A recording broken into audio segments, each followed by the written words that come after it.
I avokatit të popullit është një koncept politik, nuk është një deformim. Është një koncept politik që thuhet qartësisht dhe që është vënë qartësisht që të dalim me propozimin e opozitës. Kjo është dhe pasaj padyshim të votohet në seancë. Dhe ky është qëllimi. Qëllimi që opozita të marrë pjesë në zgjedhjen e disa institucioneve të cilët nuk i përkasin ekzekutivit dhe mund të bëjnë një rol oponencën ndaj ekzekutivit. Kjo është çështja, a do ta pranojmë këtë gjë? Ti lëm lojrat e fjalëve, ti lëm skenarët absurd, të themi këtë gjë. A i qëndrojmë sa gjë apo jo? A jemi dakord në këtë mënyrë apo jo? Kjo që po ndodh se radhe nuk ka ndodhur ndonjëherë në parlamentarizmin shqiptar. Që kush krijuar ky parlament? Asnjëherë s'ka ndodhur ky element. Gjithmonë i është qëndruar besnik kompromiseve, marrëveshjeve dhe ishte në hapësira opozitës atje kush vendosët të lidhë e tillë, siç lëndë juve.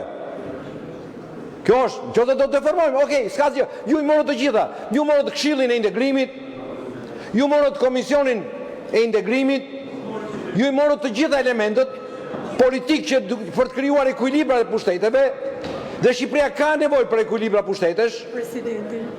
Ka nevojë Komiteti Ndërkombëtar për të parë në Shqipëri ekuilibra pushtetesh pikërisht për të mirën e Shqipërisë dhe për integrimin e Shqipërisë. Ju i morët, i rrëmbyet, shkelet marrëveshjet në mënyrë të njëanshme, shkelet marrëveshjen për këshillin e integrimit kur ligji për të ishte bërë me konsensus dhe me pjesëmarrjen e Komitetit Ndërkombëtar, ju e bët vetë.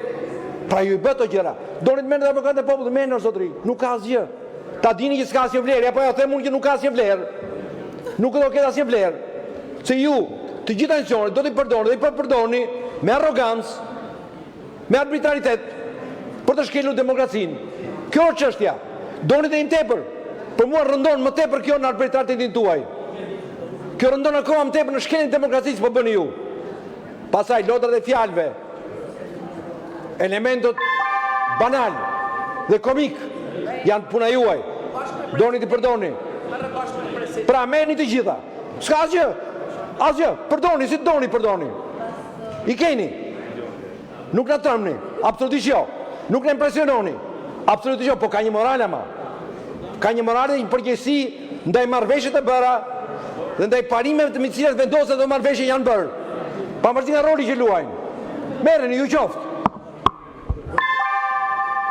Zoti Edi Paloka, më pas zoti Ardit Bido.